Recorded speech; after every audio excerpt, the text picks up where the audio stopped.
Bismillahirrahmanirrahim. Assalamualaikum warahmatullahi wabarakatuh. Alhamdulillahil azizil ghaffar. Salatan wa salaman ala sayyidina al-mukhtar wa ala alihi wa ashabihi ajma'in. Amma ba'd. Mahasiswa yang saya muliakan, alhamdulillah pada kesempatan kali ini kita bisa berkumpul kembali, kita bisa bertemu lagi dalam dalam kesempatan atau dalam hal belajar bahasa Arab kembali. Tentunya kita mengucapkan rasa puji, puja dan syukur kepada kehadirat Allah Subhanahu wa taala yang masih senantiasa dan terus-menerus melimpahkan karunia, maghfirah, ampunan dan semua hal-hal nikmat yang tiada henti-hentinya kepada kita sehingga kita bisa melanjutkan aktivitas kita meskipun kondisi di samping kanan kiri kita kadang tidak sesuai atau tidak sejalan dengan apa yang kita inginkan. Tapi tidak apa, bagaimanapun Allah tetap memberikan kita kehidupan. Barangkali Allah memberikan itu agar atau supaya kita masih tetap bisa untuk mengintrospeksi diri, untuk memantaskan diri, untuk memperbaiki diri sebelum ajal datang. Oke, mahasiswa yang saya cintai, pada kesempatan kali ini berkali-kali saya sampaikan bahwa kita akan melanjutkan materi bahasa Arab kita, materi pelajaran bahasa Arab dalam buku Durusul Lughah Al-Arabiyah. Kalau pada minggu lalu kita sudah belajar tentang huruf jar, tambahan huruf jar, kemudian tentang kata-kata bertanwin dan tidak bertanwin. Nah, pada kesempatan kali ini kita awali dengan membacakan basmalah. Bismillahirrahmanirrahim. Materi kita kali ini adalah tentang idhofah. Bismillahirrahmanirrahim.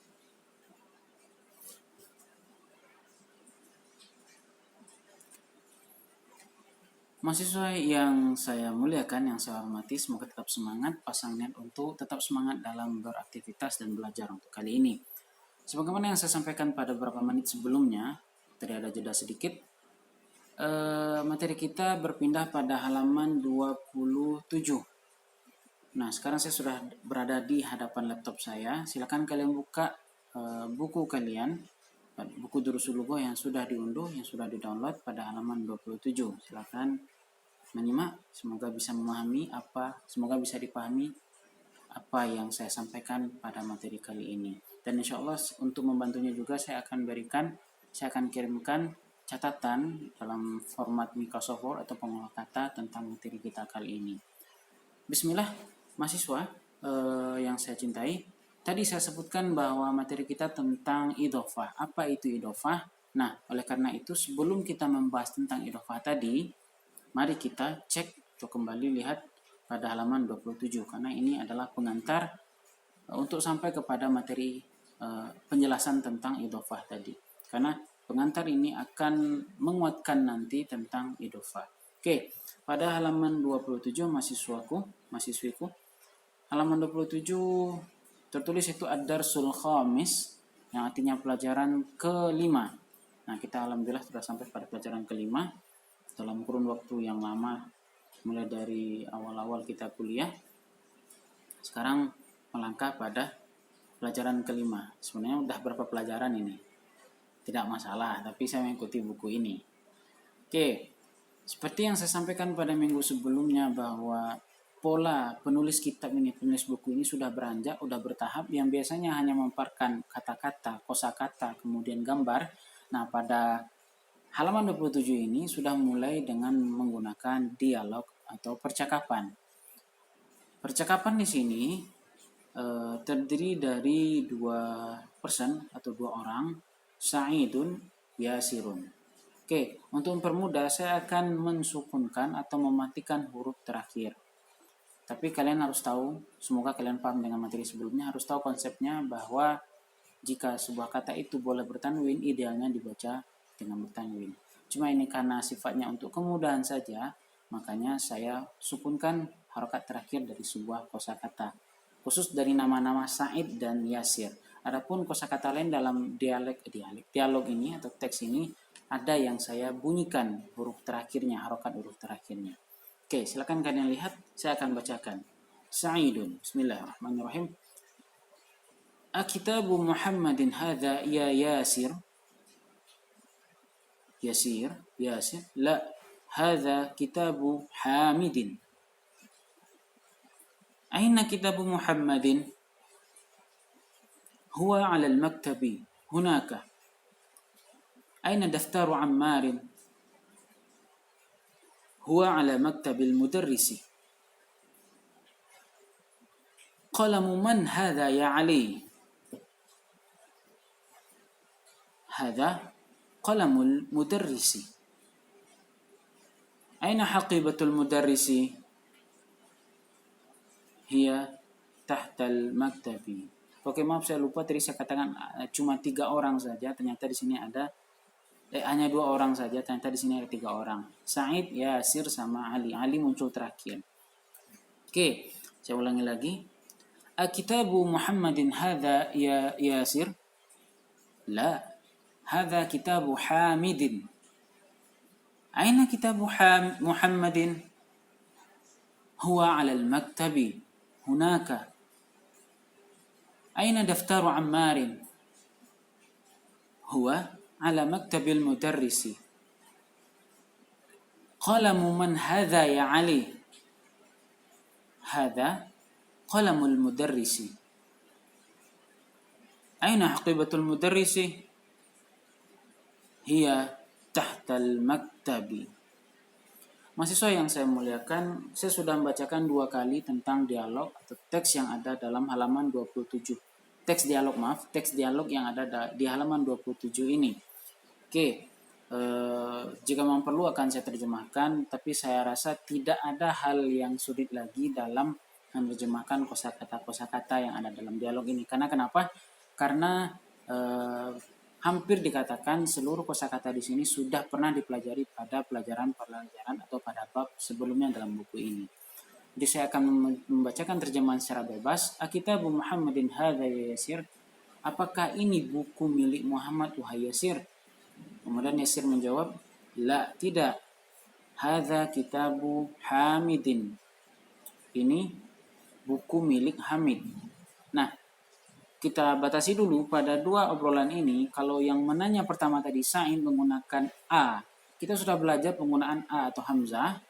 Yang dulu saya sampaikan bahwa dengan A menggunakan bertanya dengan menggunakan A itu membutuhkan kepastian. Tapi ternyata di lain konteks, dan ini juga bisa berlaku dan tidak mesti seperti yang saya sampaikan pada minggu sebelumnya, pada pertemuan jauh sebelumnya, bahwa misalnya kalau orang bertanya dengan A atau Hamzah, maka jawabnya pasti, tidak ada gantung.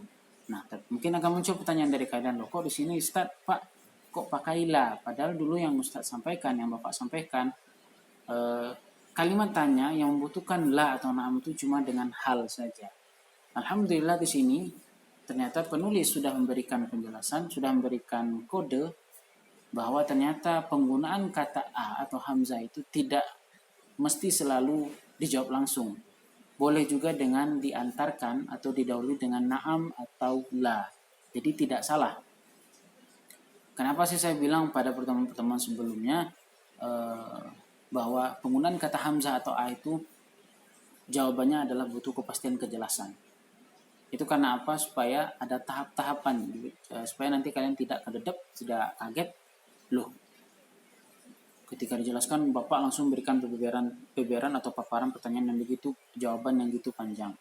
Nah, jadi bertahap. Kalau dulu saya mengatakan A itu jawabannya butuh kejelasan kepastian untuk menambah wawasan, ternyata tidak juga seperti itu. Buktinya di sini ada, apalagi dalam konteks percakapan. Dan ada beberapa versi memang dalam cara menjawab itu. Jadi tidak usah dipermasalahkan apa yang saya sampaikan pada pertemuan sebelum-sebelumnya. Diambil dari, kita ngambil pelajaran dari dialog ini. Jadi jika kalian nanti bertanya dengan menggunakan A, itu bisa jadi jawabannya langsung dijelaskan kepastian, keharusan, kesemestian, atau diawali dulu dengan na'am atau la. Buktinya apa? Di sini sudah dipaparkan. Yasir menjawab, la, hadza kitabu Hamidin. Tidak, ini buku milik si Hamid. Nah, lanjut. Aina kitabu Muhammadin? Lantas, di mana bukunya Muhammad? Yasir menjawab, huwa 'alal maktabi.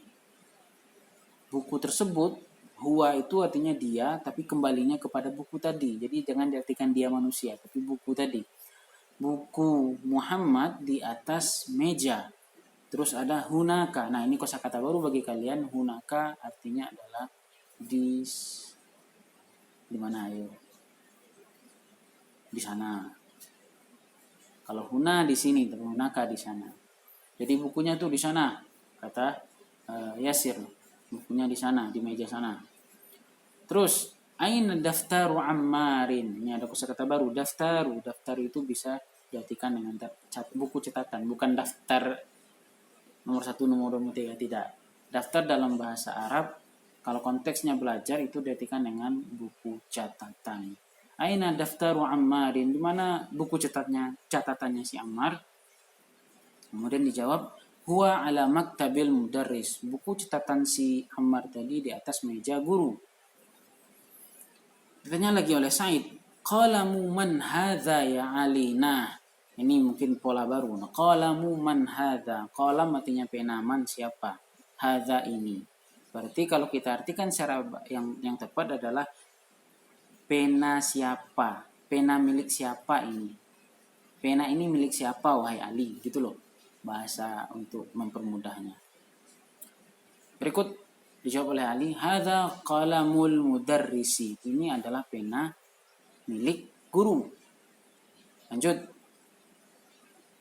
Aina haqibatul mudarris? Nah, haqibah kosakata baru. Haqibah artinya adalah tas. Di mana tasnya guru? Ali menjawab, hiya tahtal maktabi, maaf. Nah, kenapa dijawab dengan hiya? Hiya ini artinya dia untuk perempuan. Ingat kita sudah belajar kata ganti. Dia perempuan, kembalinya itu bukan ke manusia, tapi kembalinya kepada haqibah tadi. Kenapa haqibah itu? Haqibatun itu pakai tak marbutah, itu menunjukkan bahwa dia muannas atau berjenis kelamin wanita atau cewek. Makanya diganti dengan hiya. Hiya tahtal maktab. Sebenarnya bisa juga diganti dengan al-haqibatu tahtal maktabi. Yang kayak tadi, daftar tadi bisa diganti aina daftar wa Ammarin, bisa diganti. Jawabnya kan di sini huwa ala maktabil mudarris. Bisa diganti dengan ad-daftaru ala maktabil mudarrisi. Nah, jadi semoga kalian bisa memahami pemahaman apa yang saya sampaikan tadi. Khusus dengan kosakata baru, tadi saya tekankan bahwa ada hunaka artinya di sana, daftar artinya buku catatan atau buku tulis, kemudian cara kita bertanya milik siapa, pena ini milik siapa, qalamuman, buku ini milik siapa, kitabuman. Nah, itu bisa. Kunci ini milik siapa, miftahuman. Miftahuman haza, kunci ini milik siapa. Kitabuman haza, buku ini milik siapa. Qalamuman haza, pena ini milik siapa. Itu gaya-gaya atau cara ungkapan terbaru, cara terbaru dalam mengungkapkan kepunyaan seseorang. Kemudian ada kosakata haqibah. Haqibah artinya adalah tas. Oke, semua kalian bisa memahami. Dan tahta artinya di bawah. Oke, semua kalian bisa memahami dialog ini.